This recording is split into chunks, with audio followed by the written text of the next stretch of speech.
Kan urusan pribadi, urusan hukum kan lain. Tentu semua sangat bergantung kepada penilaian terhadap alat bukti ya. Permohonan maaf atau maaf-maafan atau dimaafkan itu adalah personal, nggak ada masalah.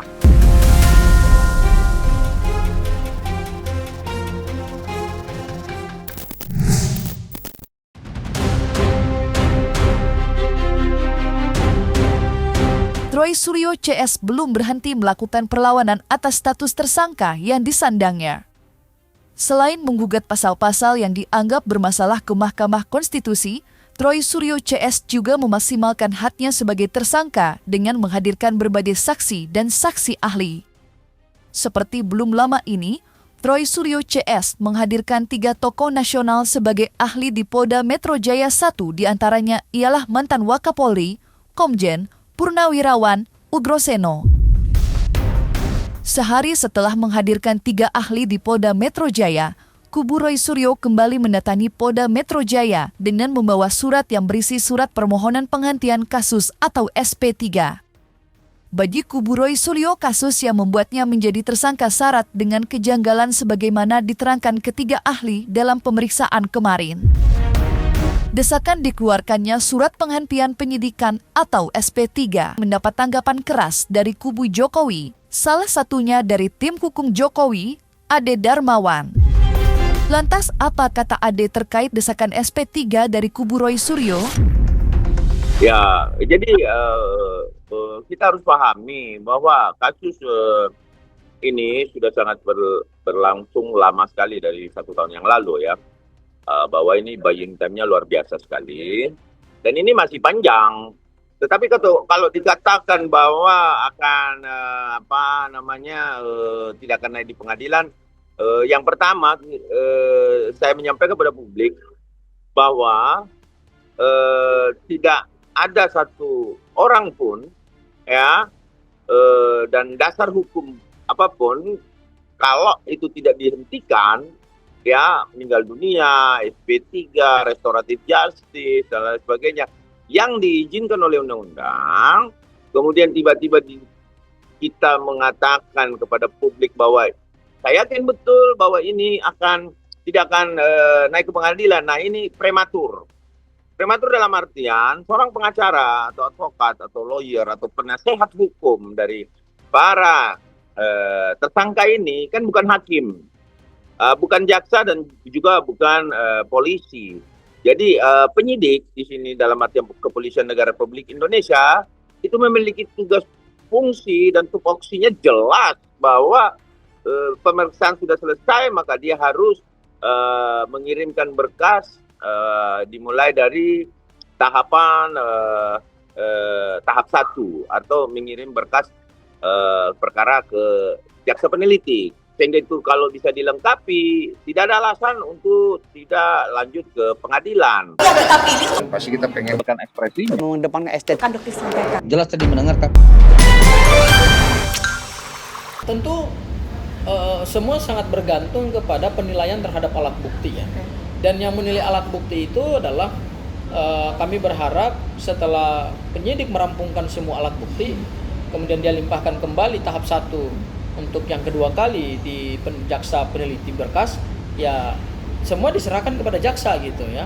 Apakah nantinya jaksa melihat bahwa ternyata ahli yang kami hadirkan atau saksi yang kami hadirkan ini justru mematahkan ahli-ahli yang dihadirkan oleh Pak Jokowi, ya mungkin nanti ada petunjuknya bahwa ini ternyata perkaranya bukan perkara pidana, atau ternyata bukti yang diajukan oleh Pak Joko Widodo yang kemudian menguntungkan Pak Joko Widodo itu ternyata tidak membuat terang perkara pidana ini.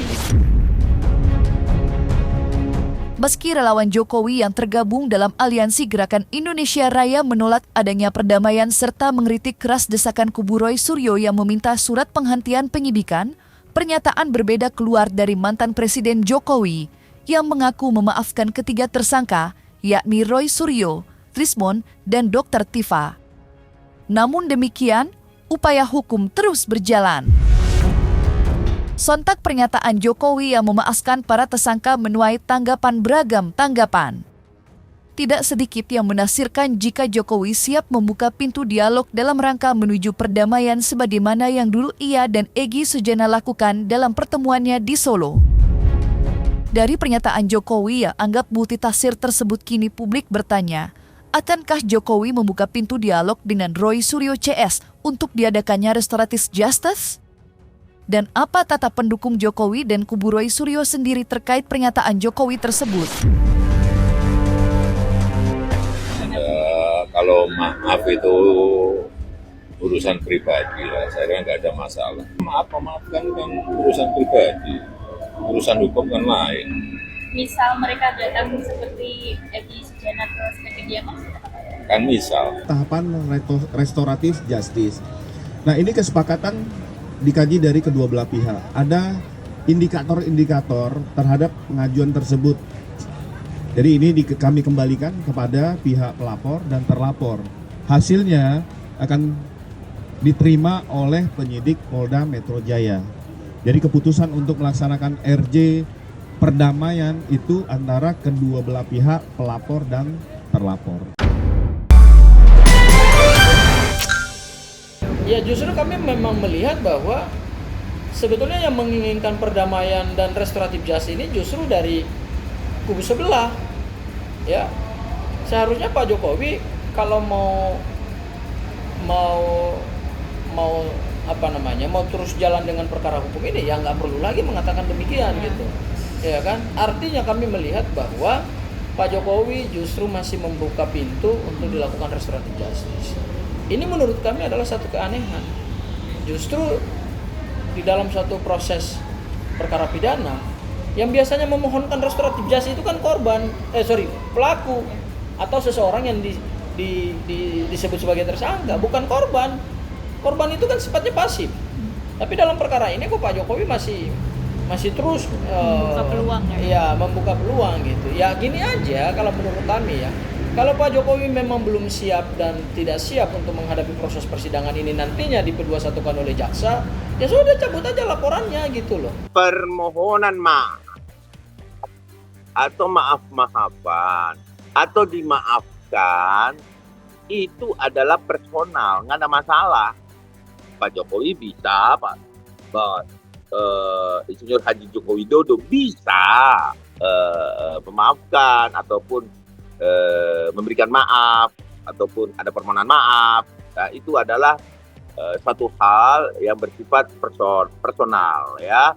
Tetapi kalau kita berbicara hukum ya itu harus terproses. Karena kenapa? Tidak mungkin bisa semuanya juga dilakukan restoratif. Kenapa? Karena ada mastermind di sini. Ada otak pelaku. Ada yang memang merancang satu orkestrasi dari satu tindak pidana yang dilakukan, apalagi tindak pidana ini mau dibungkus dengan seolah-olah adalah perjuangan kebenaran. Nah, ini yang menjadi kami dari awal menangani kasus ini merasa bahwa kok bisa ya satu peristiwa tindak pidana dikatakan adalah bagaimana mengungkap kebenaran dan perjuangan. Ini bukan perjuangan, ini tindak pidana kok. Tindak pidana fitnah, manipulasi data, kemudian perubahan bentuk dan lain sebagainya itu sudah ditetapkan oleh penyidik Polda Metro Jaya sebagai tersangka. Nah, bagaimana bisa kita mengatakan ini adalah perjuangan kebenaran, ya kan? Ade Darmawan, salah satu tim hukum Jokowi yang kerap berdiri di garda terdepan membela kliennya, mengisyaratkan jika berkas perkara Roy Suryo CS akan segera dilimpahkan kejaksaan. Sebelumnya, Kejaksaan Tinggi DKI mengembalikan berkas perkara. Dari pengembalian berkas tersebut, Jokowi harus kembali menjalani pemeriksaan. Dari pemeriksaan tersebut, Ade Darmawan menganggap pengembalian berkas hal yang wajar dan bukan sebagai tanda-tanda kasus Roy Suryo CS akan gagal disidangkan. Sebaliknya, dalam waktu dekat akan kembali dilimpahkan untuk dilakukan pemeriksaan sebelum disidangkan. Kami mendapatkan panggilan juga karena ternyata para penyidik sedang berada di Surakarta dan juga infonya minggu ini akan ke Jogja juga untuk memenuhi beberapa keterangan-keterangan yang diperlukan.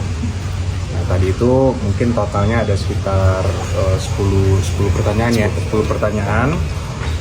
Tentunya pengembangannya juga cukup lumayan, cukup lama tadi sekitar 2,5 jam. Kalau tidak salah tadi kami masuk sekitar jam 4 sore. Jadi dari 10 pertanyaan tersebut tentunya banyak sub pertanyaan juga yang tadi Pak Jokowi juga menjelaskan, dan prosesnya kebanyakan itu mengenai proses perkuliahan Pak Jokowi. Ya, jadi terkait pemeriksaan Bapak Insinyur Haji Joko Widodo ya yang dilakukan di Solo kemarin baru-baru ini adalah di mana untuk melengkapi ya keterangan tambahan ini biasanya ada pada petunjuk jaksa peneliti, bahwa kemudian di P19 untuk dilengkapi bukan berarti berkas tersebut tidak lengkap. Namun jaksa penuntut umum sebelum melakukan penuntutan atau dakwaan ya itu harus betul-betul lengkap dan tentu clear and clear. Tapi saya melihat itu ada 10 tambahan ya dari pertanyaan-pertanyaan yang dilontarkan oleh pihak kepolisian atau penyidik Polda Metro Jaya dalam rangka kelengkapan berkas agar dapat menyusun dakwaan untuk selanjutnya ya. Ketika Pak Jokowi diperiksa lagi untuk memberikan keterangan tambahan, karena memang kan Pak Jokowi sebagai pelapor harus bisa memberikan keterangan yang terang benderang terkait dengan apa yang beliau dalilkan sebagai ijazahnya adalah ijazah asli ya. Dan berdasarkan petunjuk jaksa dalam apa yang kita sebut sebagai P19 itu, mungkin jaksa melihat bahwa keterangan Pak Jokowi belum detail menerangkan proses perkuliahannya ya, kemudian bagaimana beliau mendapatkan ijazah tersebut gitu kan, terus kemudian bagaimana Pak Jokowi bisa membuat satu keterangan yang terang benderang bahwa RRT maupun yang klaster pertama ini telah melakukan pencemaran nama baik dan fitnah sebagaimana pasal 310 311 KUHP yang lama atau yang sekarang dikonversi menjadi pasal 433 dan 434 KUHP yang baru. Ya, jadi tidak ada hal lain selain memenuhi petunjuk jaksa dari penyidik Polda Metro Jaya atau PMJ harus melaksanakan petunjuk jaksa.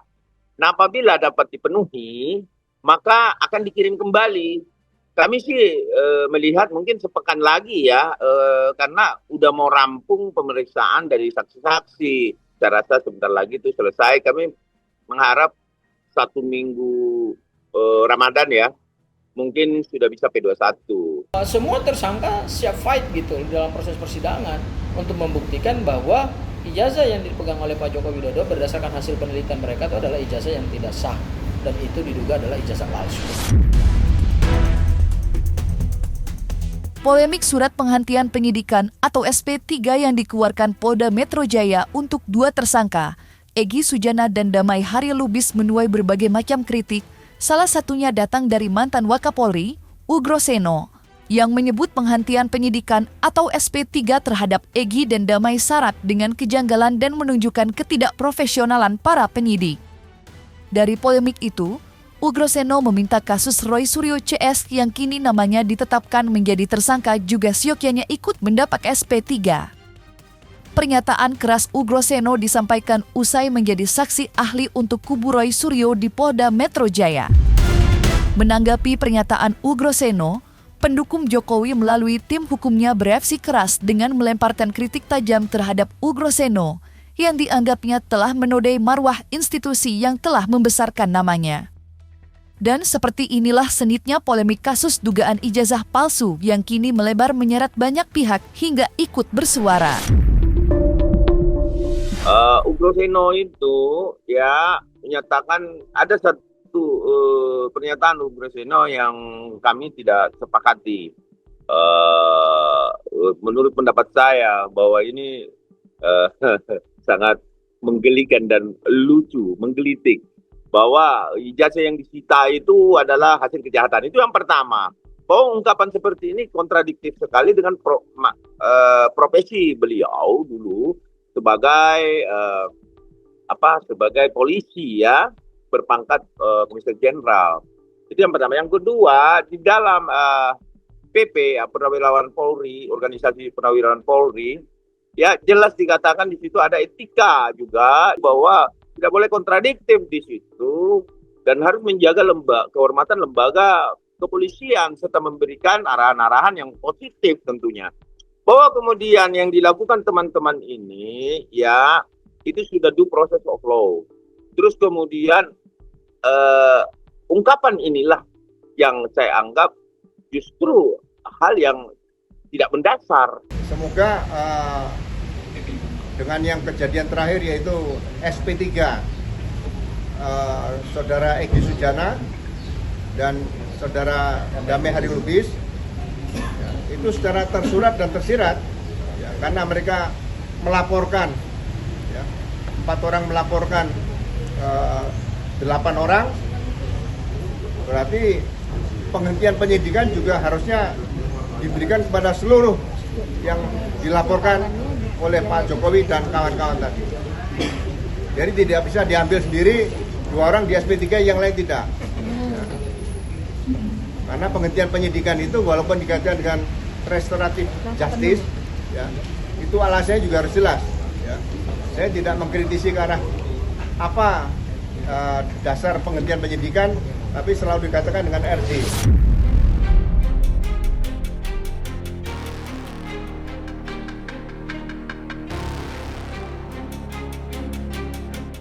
Nah, selesai sudah, Cumi Lovers. Jangan lupa untuk like, subscribe, dan juga share channel YouTube Cumi Cumi.